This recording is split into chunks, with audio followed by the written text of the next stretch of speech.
Hallelujah. I think you should go with this. 6 days, hold.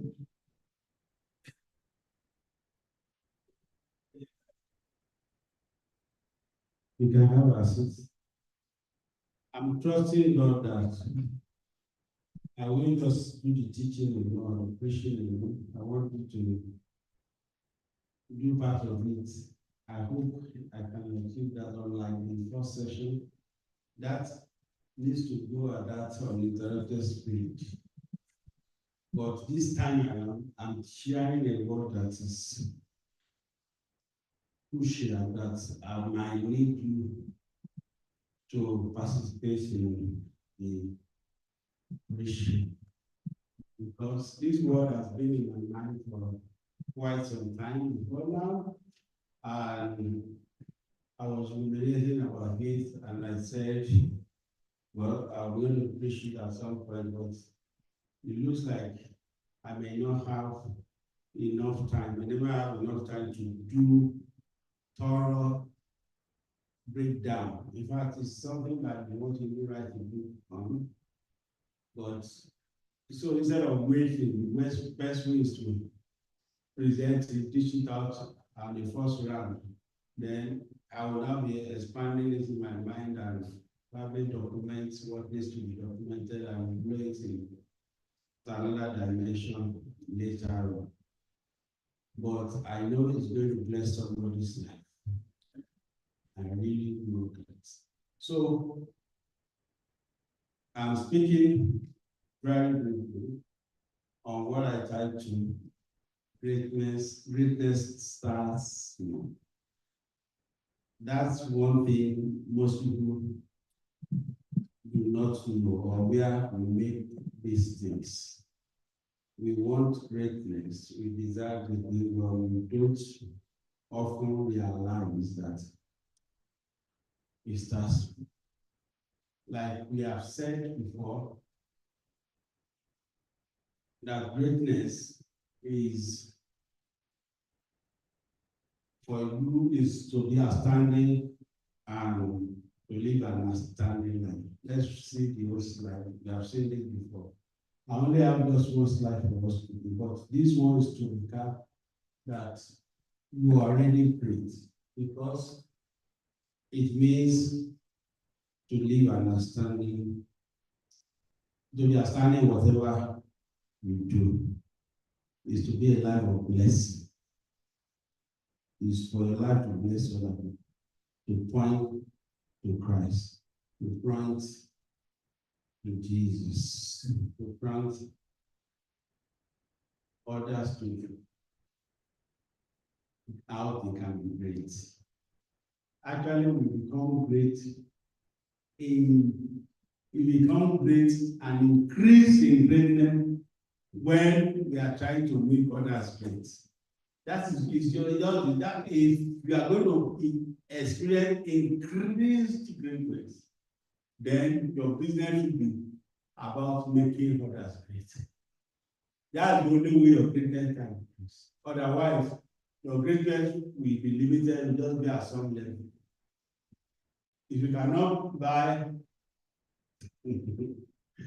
and a car and give it to somebody as a gift, you won't buy a greater one. You know, that's a very tall order, right? But it's achievable. It's achievable. If you cannot give a vehicle to somebody, you can't own a boat, or you can't own an aircraft. It's not possible because you are not getting to that level. Somebody who is really in need of it, give it as a gift. So there are things that people need around us. If you can't be a help to helping such people, you will not increase in greatness. What you give out is you are bigger than you are greater than. What you can't give out is because that thing is still bigger than you. That's why. So we saw last week that we get greatness when we are born, naturally born. God born us with greatness. We are born with greatness. We saw two things there. And we have greatness bestowed on us at second birth. When we receive Jesus, we become Christians. We become born again. We receive the new life. That's when another set of greatness was bestowed on us.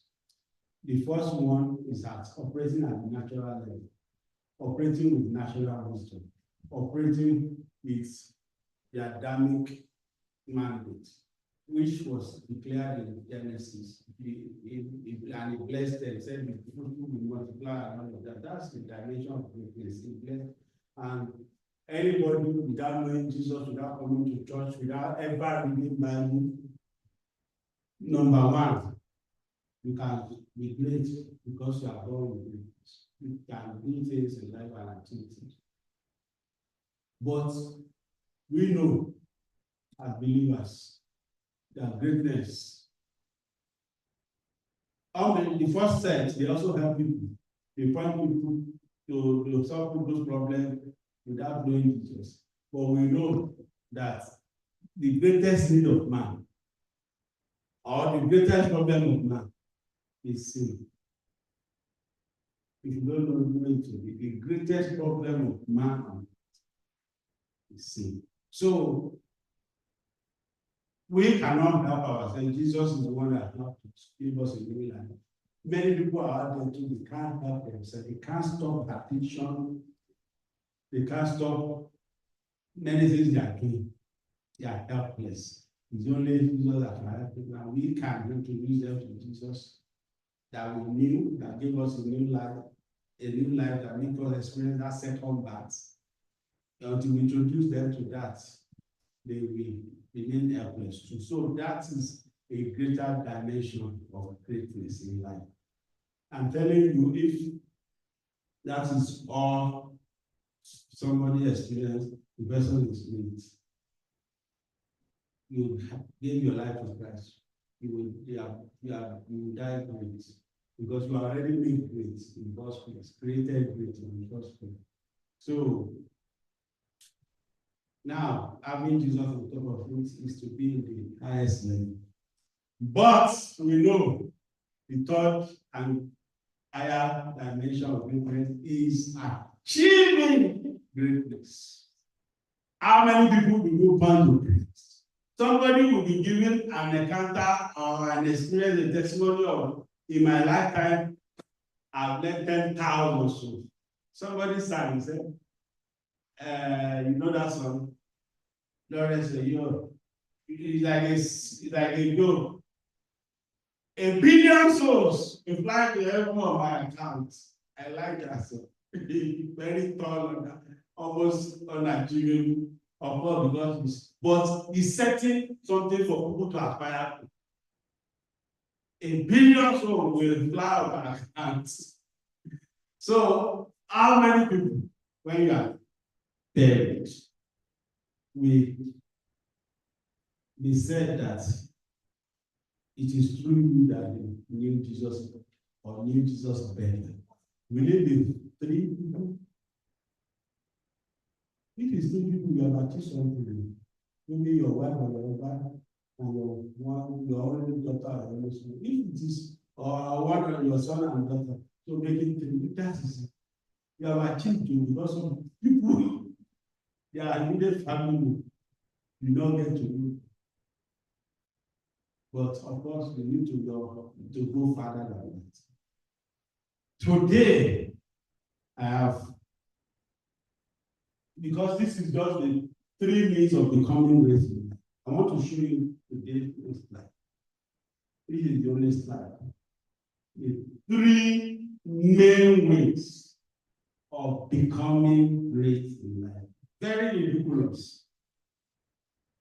Some of you will query it, and I'm ready to be. That's why I said we might go around for you to ask questions. I'll take it briefly. It has been in my mind these 3 P's, and I want to share it. We are used to the last one. First way, which is the way, that's what we do in church all our life. And it's the greatest way actually to becoming great in life. You have to believe. That was the view of Thomas, the doubting Thomas. Unless I see, I will not believe, but eventually believe of God. Everything is about believing. What you don't believe, you can never become. If you don't believe you can be debt-free, you can never be debt-free.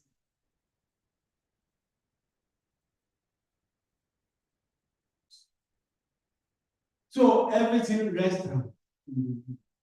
If you don't believe you will be outstanding or you will achieve greatness, that you can win souls, you can find people of right, you will not achieve it. So that's what we do in church. That's why we meet several times in a week, as much as 3 times. Sunday, Wednesday, and Fridays. That's why we do other gatherings, home fellowship, if we have one, if we meet at different. So we are trying to work on our believing. We are trying to work on each other's believing because everybody believes in something. Everybody believes in one thing or the other. So that's what we are doing.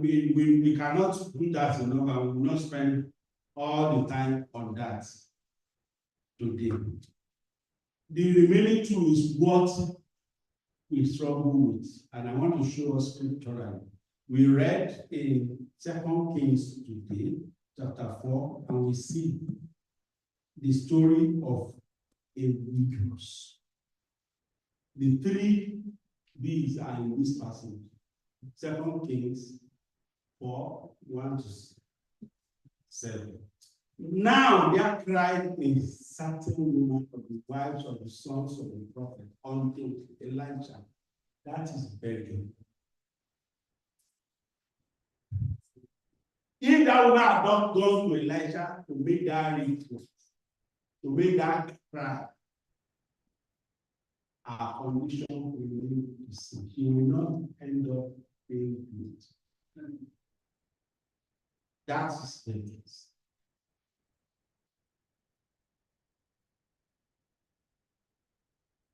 Thy servant, my husband, is dead, and thou knowest that thy servant did fear the Lord.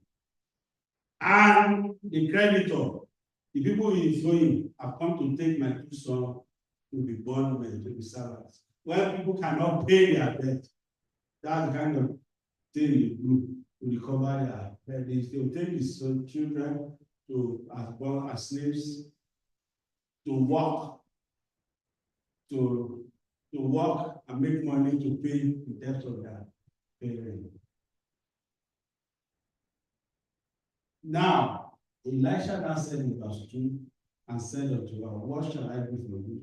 Tell me, what hast thou in the house? And she said, thy handmaid had nothing in the house, save the pot of oil, except the flask of oil.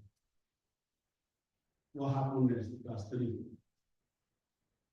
Elijah says, then he said, go, is a command, borrow these vessels. Everywhere abroad, of all their neighbors, and even empty vessels, borrow not a few. The command is not just to borrow. Don't borrow just to borrow as plenty as you can. Some of us are struggling with even borrowing. No, don't forget, borrow plenty. I want questions to arise in your mind, and after dishing out briefly, I want us to discuss it. I didn't just want to push you. That is borrowing. We have seen number 1, verse 1, begging. 2, borrowing. Where do we see the believing? Okay, let's continue the instruction. Verse 4. And when thou hast come in, thou shalt shut the door, close the door upon thee and upon thy sons, and thou shalt pour out all those vessels, and thou shalt set aside which is full. As you are pouring it, as the one vessel is big, put it aside, pour another one, continue to pour it, continue to pour it. And they are bringing all the vessels that are borrowed, all the pots that are borrowed. Let your children be bringing, as they are bringing it, be filling it, as they are filling it, be setting it aside. So what happened in the story is that, verse 5. So she went from him and shut the door and brought who brought all the vessels to her, and she poured out. That is believing. If she did not believe the instruction, and believing is not just believing, it's not agree. You don't believe a thing until you practice it. Everything most Christians have been at that stage, even myself, I'm still at that stage. I'm not arguing with what is in the Bible. I didn't say I disagree with what the Bible. God said it, I believe it. That settles me. No, it doesn't settle me. God said it, I believe it. That settles, that settles it. God said it, I believe it. That settles it.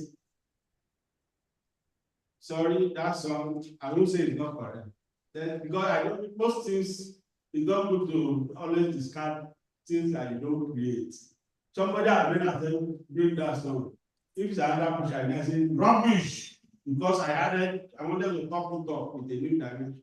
No, I don't have to rubbish for this question. It's a good song, but I still want him to do.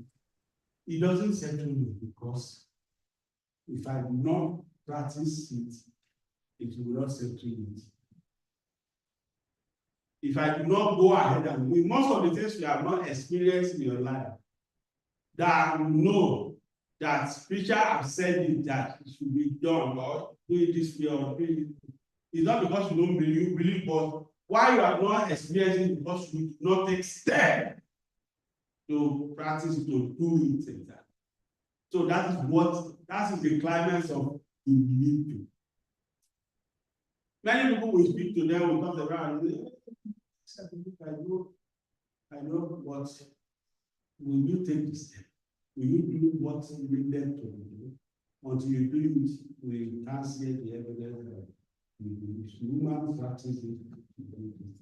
Until when persist, and it came to pass that when the vessels are full, he said to us, bring me more, bring me here the vessel, and she said to her, there is no more vessel.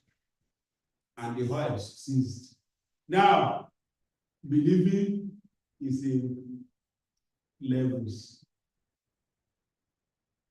If she had borrowed more, she will have had more pots of oil. Because this story told us for example, we went back to the prophet Elisha. Now, I've done what you have to do, I believe that I practice it. But the extent of my belief is not more than maybe 50 pots I was able to borrow. That's it. You have $50,000 worth of oil. She said, go and sell it and pay your debt and live on the rest. Because so she borrowed quite a few, a number that could help her live. But that live on the rest now is where she shot herself in the leg. If she had borrowed more, she will have had more. She will have become a distributor of oil on the entire region. Maybe she will be exporting oil. Of course, you may say and think too, that where we should get enough things to borrow. That's a limitation there, right?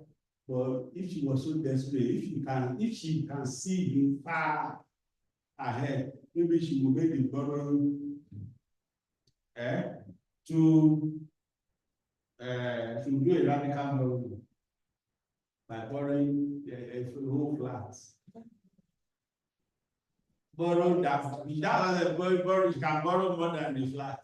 Now start storing, she go and store in another flat. That she has done it. Or some uncompleted building project. You know they are assessing and let me store something there. So the children will keep bringing it and bringing it, and will have been doing vigil. They will have been doing rotation. When in fact, if you have employed people to help them to be pouring the oil will keep going. You know, when we say last month, amazing miracles and testimony, a lot of miracles are that you can't believe. How can we explain that kind of pouring? But that's an instruction from man. When you follow instruction from God's side, you see miraculous action. That is believing. Begging, borrowing. Now, I will not go beyond this slide. I will just quickly give us 7 things that we borrow in life. Then I also give us, because that borrowing seems to be the major one. Then I'll give us about 6 or 7 points of how, on the situation where Jesus was, for you to be complete. Because I know we see our Christians today. I know people who doesn't have credit card because they see that borrowing. Yes, in this system, they don't have credit card, all they spend is debt. I envy them, I feel like I'm living. But you cannot have a use that way. Yes, the system, every system is designed that when you borrow, you are able to have more resources to work with and make more. It's just that you must be a sensible borrower. You must be a calculating borrower. Don't borrow indiscriminately without planning. So, number one thing we borrow, I'll run that 7. Because I think I want to have questions to disapprove on these 3 points. Especially on begging and borrowing. You may not have to disapprove believing. I don't think we will. But begging and borrowing, it's people are like and begging. Why should I beg? Why should I? I will let you know that sometimes if you don't beg, you will not get. Begging is prayer. All that we are doing is all the prayer is, although in Pentecostal we don't want you to sound that we are begging God, because we are clearly asking for what should belong to you, right? But it's still begging, it's making a promise. I just want you to sing that that word in those 3 things. Because actually it's not the real kind of begging I want to think. We are not asking to put cap in hand to be on the street and begging. That's not it. But you should know what I mean. Acts. Matthew 7:7. He didn't just say acts. He now said again. The S in the acts, A-S-A. The S said seek again. And the K said knock. Is that not begging? It's really bad. A man went to meet his friend. I need something. And the friend was banging. He said, now my children and myself, we are now in bed. I cannot answer you.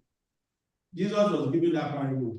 He now said the man continue. He has to continue and thought that the man who is already asleep has to stand up and come and answer you because he will continue to disturb him. That's begging.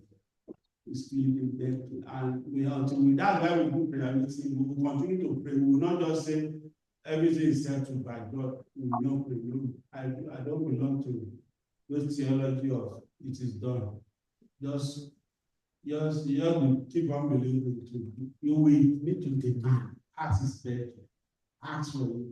All the application you made to apply for job is begging.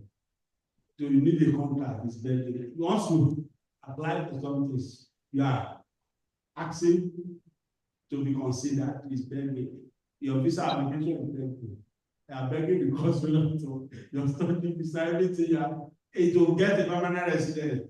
It's begging. To apply for citizenship, all of them. If you don't do that request, don't submit application, you won't get it. You won't be great. Begging is approved. That's where I'm going. So one thing you are borrowing that we do not know, that this borrowing thing is key. That we don't call it, we are not so conscious about is our life. We are living the borrowing life. Number 2, God borrowed you the life, you live account. It's not your life. Number 2 is your time. Number 2 is our time. Number 1 is our life. Number 2 is our time is borrowed. You will also give account of it. You will give account. Number 3 is our target. You will give account. Jesus has to even tell us if someone should give account of the talent. The skill. Number 3 is talents. Put it in bracket skills. Is a borrowed one. So somebody deposited it at bat on the table, which is borrowed. Number 4 is our training. Our money is a borrowed money. If you want to do business, you want to buy something, don't use your money. Don't use them. You go and borrow. If you borrow credit cards, use credit card. No, better credit borrowing you should do than using credit card at 20-something%. But if you assume, not if you are doing business, assume that you have borrowed it with credit 20-something%, which is the right interest rate out there. You will know that you will set your profit margin to be able to take care of the interest, isn't it? So when you are doing all your marketing, distribution, calculation, you will set your parameters correctly to recover interest, and now before you talk of profit. So if eventually you do not borrow with credit card, you will make more profit, right?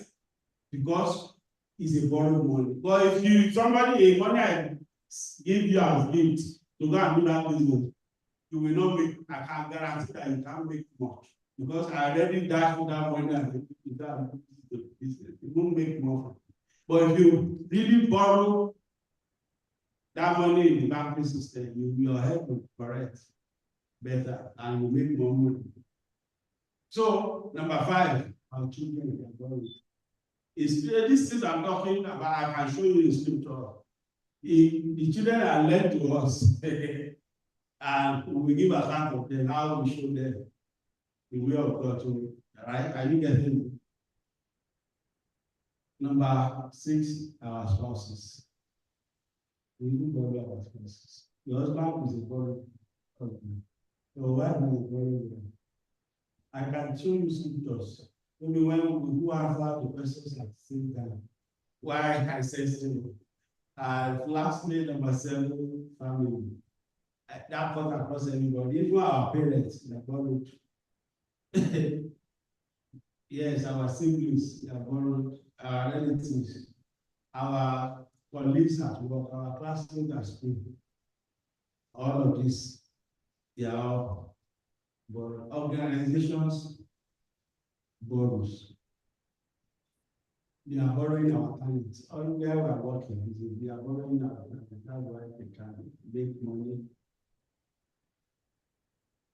Church is borrowing you. That's why you volunteer to do things here. We are borrowing your skills, your time, your everything to serve God. Yes, you borrow it. Otherwise, no church is great. It's the people who borrow their talents and services that make service sweet. When we came this morning, people set up and all of that. We borrowed it. That's why we have a great service to do. Nations are borrowing. Canada has said the borrower, that's why we are here. Most of us immigrated there. We are borrowing, and that's why Canada is great. If they are not borrowing, in this case, nation will not be great. They have to borrow skills of doctors of different skills people everywhere to grow their organization, their nation. So we are borrowing. Now, Jesus, which is the last thing I want to clear out so that you can see the scriptural basis of borrowing. When Jesus wants to enter Jerusalem, he had to borrow a donkey. And that borrowed donkey was no brand new one, nobody else was reading on it. When Jesus normally comes, he's from Galilee. When he goes to Jerusalem, he normally stays in the house of Lazarus, the daughter of Martha and Mary. That's where he normally stays. So, I moved to number 2. He needed a place to do the Lord's Supper. He's in the night of Aaron. That's his second thing. He now sent people to go and borrow a furnished night of Aaron. So he borrowed a donkey, 1, 2, he borrowed the Lord's Supper venue. Number 3, what Jesus borrowed, he borrowed Peter's boat in order to push the people. He borrowed. 3, he borrowed the meal. that was used in boys' lunch that was used to feed 5,000. If you are not done that, boy, how will ever people be blessed? How will ever people be fed? If Jesus has not borrowed that boat, how will he be able to reach other people to ministry to them? So everything is not a cost. They are related. If you don't borrow, you will not start that business. You will not start that protest. You know, number what am I now? He also borrowed number 5, right? He borrowed a coin that he has to use to illustrate the point about paying tax. He said, who are the coin that give it to you, borrowed it to show them whose image description of this coin is it the Caesar? You know, Caesar is that if you are not borrowed after, how would that message be passed across smoothly in the best clear way that nobody will ask any question after he showed them? So you need to borrow him. You need to borrow an assistant, a deputy, an assistant, an assistant minister, an assistant at work. You need people, otherwise you will be hired in this work, you will be bought in this work. When you need to work. I will give you the last one. Even the tomb, the grave where he was the tomb. It belongs to Joseph of Arimathea. Joseph of Arimathea was a disciple of Jesus, who was following Jesus. He had to go to Pilate to ask for an approval for the body of Jesus to be released to him, so that he can borrow. That's one thing I actually know, that these rich men prepare ahead for their future. They had borrowed where he can borrow because it's rich, a rich follower. Rich, being rich is not something that's a Christian. If he doesn't have that tomb, where would Jesus have been? Even though we know he was only borrowed for only 3 days, Jesus will not stay there. So Joseph will still die there and be buried there. Will still be buried there because Jesus rose. He resurrected. He rose from the dead. So he borrowed. Everything about God is hard from beginning to then borrowed. We didn't know how we were eating. I'm sure maybe they are not begging, of course, but people are bringing things.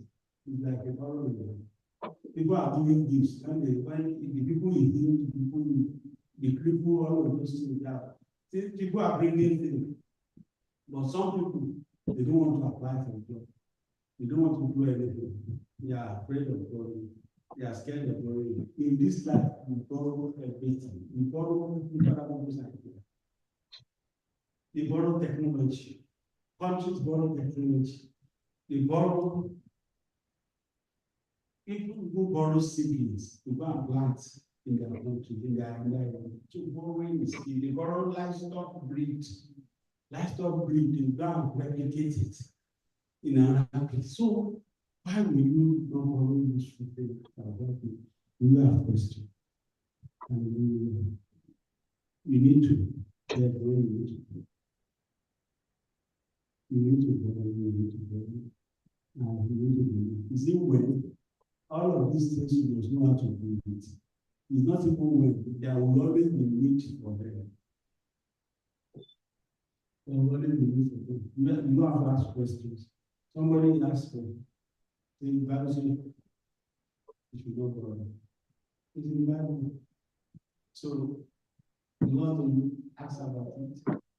Somebody what's the question? Ask.